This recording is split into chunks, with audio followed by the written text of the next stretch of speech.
Next let us understand the comparison of the simple interest and the compound interest. मैंने एक tabular form में represent किया है how the calculations will be done for the same principal at the same rate for the subsequent years for the simple interest and the compound interest separately. पहले समझते हैं how the calculations will be done for the simple interest. सबसे पहले मेरे पास में क्या है, that is the principal at the beginning of the years. Initially मेरे पास में क्या अमाउंट था, क्या मेरे पास में मनी थी, that is ₹100। Rate of the interest that I am considering is 10%। तो आई can say that interest at the end of the first year will be 10% of the 100, that will be ₹10। तो एक साल के एंड के बाद में मेरे पास में जो रेट ऑफ इंटरेस्ट होगा that is 10%, and what will be the interest, it will be ₹10। And what will be the amount, amount मुझे पता है that is nothing but the principal plus जो मैंने इंटरेस्ट कैलकुलेट किया, so it is 100 plus ₹10, so it will be ₹110। Next अगर मैं subsequent year की बात करता हूं, सेकंड ईयर की बात करता हूं, तो मुझे पता है in case of the simple interest the calculations for the interest will always be done considering my original principal. जो ओरिजिनली मैंने मनी कंसीडर किया था उसी पे मुझे सब्सिक्वेंट ईयर्स पे इंटरेस्ट की कैलकुलेशन करनी है। So again principal at the beginning of the second year again has to be considered as ₹100। Same ही 100 में कंसीडर करूंगा सेकंड ईयर के लिए, उससे नेक्स्ट भी फिर मैं 100 कंसीडर करूंगा। अगर मुझे और कैलकुलेशंस करनी है अपने सब्सिक्वेंट ईयर्स की, always one thing you need to remember is the calculations will always be done on the same principle which I have considered for the first year. यहाँ पर 100 रुपए कंसिडर किया था, तो principal for the second year will be ₹100. What is the rate of the interest? It is again 10%, तो 10% मैं consider करूंगा। Interest अगर खाली सेकेंड ईयर की बात करता हूं, so it will be 10% of ₹100, that is ₹10। First year के लिए कितना इंटरेस्ट आया था, ₹10।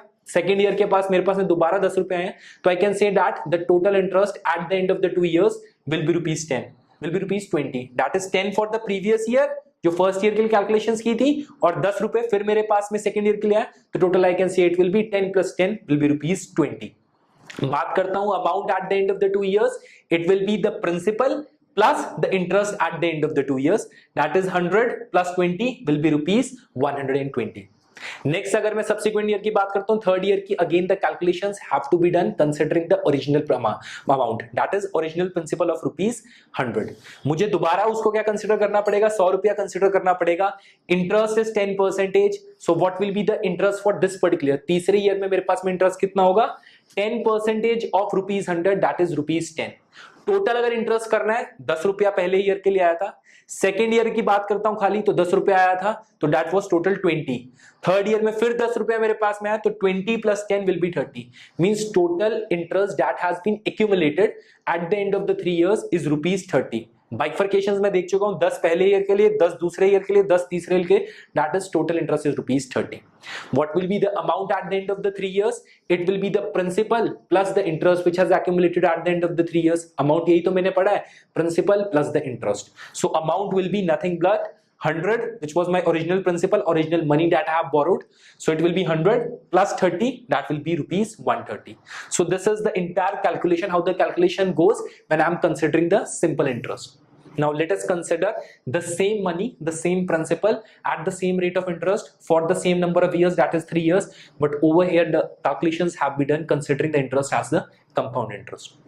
समझते हैं इसे।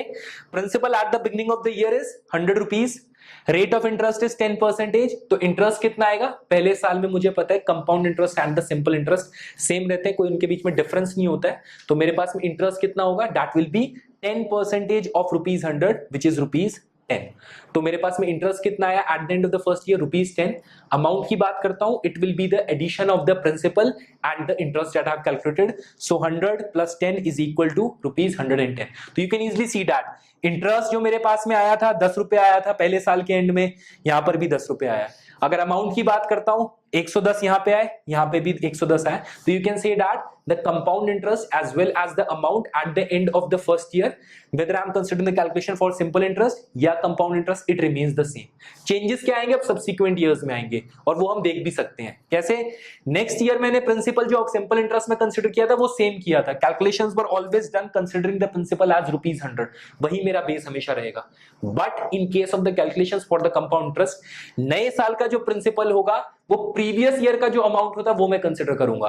मींस सेकंड ईयर का जो मुझे प्रिंसिपल कंसीडर करना है वो क्या होगा, वो बिल्कुल उससे प्रीवियस ईयर, इमीडिएट प्रीवियस दो था मेरे पास में, उसका जो अमाउंट था वो मुझे प्रिंसिपल कंसीडर करना पड़ेगा। इससे पहले जो ईयर आया था उसका अमाउंट कितना था, 110 रुपए, अब वो मेरा प्रिंसिपल बन जाएगा नेक्स्ट ईयर का। बट ऑल्दो मैंने देखा था कि इसमें क्या था, इसमें वही 100 रुपया था, यहाँ पे ये चेंज आएगा, इसकी वजह से मेरे पास में total calculations will be changed. समझते हैं इसे। 110 रुपया मेरे पास में क्या आया, प्रिंसिपल आया, rate of interest again remains the same, that is 10%। तो इंटरेस्ट कितना आएगा सेकेंड ईयर के लिए, इट विल बी 10% ऑफ ₹110। 10% किसका, प्रिंसिपल का। प्रिंसिपल कितना कंसिडर किया, 110 रुपए, वो क्या है, अमाउंट था प्रीवियस ईयर का। सो 10% of ₹110 will be nothing but ₹11। So I can say that what will be the interest for the second year, only interest for the second year, that is ₹11. And what will be the interest at the end of these 2 years, it will be ₹11 for this year plus ₹10 for the previous year, that is ₹21. So amount की बात करता हूं तो amount कितना होगा, amount will be the interest that you have calculated, जो total interest है at the end of the 2 years plus the original principal. जब मैंने सिंपल इंटरेस्ट की कैलकुलेशंस की तो मुझे इसकी टेंशन नहीं लेनी पड़ी थी, बिकॉज सब्सिक्वेंट ईयर्स में प्रिंसिपल रिमेन द सेम। पहले साल में भी 100 था, दूसरे साल में भी 100 था, तीसरे साल में भी 100 था, तो it remain the same. That is the reason मुझे हर बार 100 में इंटरेस्ट ऐड करना था। But in original calculations what the scenario goes, आपको ओरिजिनल प्रिंसिपल कंसर्न होता है हमेशा। जो ओरिजिनली मैंने मनी बोरो की थी वो प्रिंसिपल हमेशा हम कंसिडर करते हैं। तो कंपाउंड इंटरेस्ट में मैंने ओरिजिनली कितनी मनी बोरो की थी, दैट वाज ₹100। आप 110 नहीं कंसिडर करेंगे। सब्सिक्वेंट ईयर्स में जो प्रिंसिपल आ रहा है वो सिर्फ कैलकुलेशंस तक ही रखेंगे, but for the calculation of the amount you have to consider the original principal plus the interest at the end of the particular years. तो यहां पर मेरे पास में क्या है, interest at the end of the 2 years is 21, और मेरे पास में इनिशियल प्रिंसिपल था वो था 100 रुपए। तो amount at the end of the 2 years will be ₹121। 100 plus 21 that will be equal to ₹121। Next year की कैलकुलेशंस देखते हैं इंटरेस्ट की फॉर कंपाउंड इंटरेस्ट। 121 जो यहां पर अमाउंट आया 2 साल के बाद, वो तीसरी ईयर की कैलकुलेशन में क्या बन जाएगा, प्रिंसिपल बन जाएगा। यही तो हमने फंडा पढ़ा कंपाउंड इंटरेस्ट की कैलकुलेशन में। So this will be my principal for the start of the third year. Interest कितना है, इंटरेस्ट उसका 10% है, तो कैलकुलेट आप इजीली कर सकते हैं what will be the interest for that particular year. So for third year, तीसरी ईयर की अगर मैं बात करता हूं, it will be 10% of ₹121 which will be nothing but ₹12.1। सो तीसरे ईयर में जो मुझे इंटरेस्ट मिलेगा वो कितना मिलेगा, 12.1।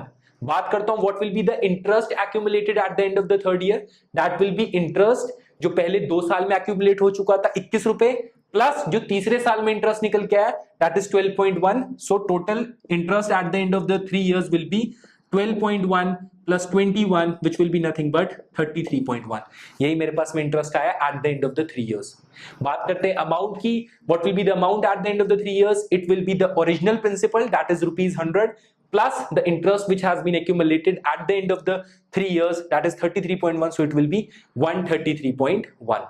so you can easily see that जो मेरे पास में अमाउंट निकल के आया था 3 साल के बाद सिंपल इंटरेस्ट की कैलकुलेशन में, वो कितना था, 130 रुपए। और जो मेरे पास में अमाउंट निकल के आया at the end of the 3 years in compound interest, वो कितने निकल के आया, 133.1। Means ₹3.1 compound interest is more as compared to the simple interest, and always when you consider the compound interest for more than 1 year it will always be greater than the simple interest when calculations are done for more than 1 years। इसे आप फॉर्मूले से भी देख सकते हैं। मैंने formula जैसे देखा था, what are the simple interest. Simple interest आप कैलकुलेट करते हैं principal rate of interest time period divided by 100।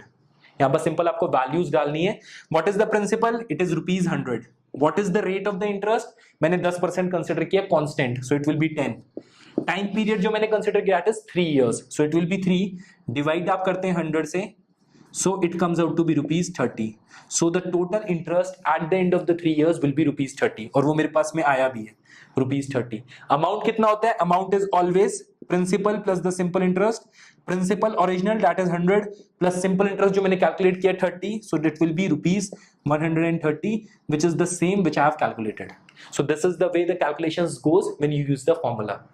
Next इसी को कंसिडर करते हैं compound interest using the formula. मैंने बताया था कि अमाउंट कितना होता है कंपाउंड इंटरेस्ट में केस में, it is principal 1 plus rate of interest upon 100 to the power n where n is the number of years। कुछ नहीं करना है, जिस फॉर्मूला में वैल्यू सब्स्टिट्यूट करनी है। प्रिंसिपल क्या original, that is ₹100, so it will B 100। 1 plus rate of interest is 10 divided by 100। Time period कितना है, 3 साल। सो अगर इसको आप कैलकुलेट करते हैं, this comes out to be equal to this will be 133.1.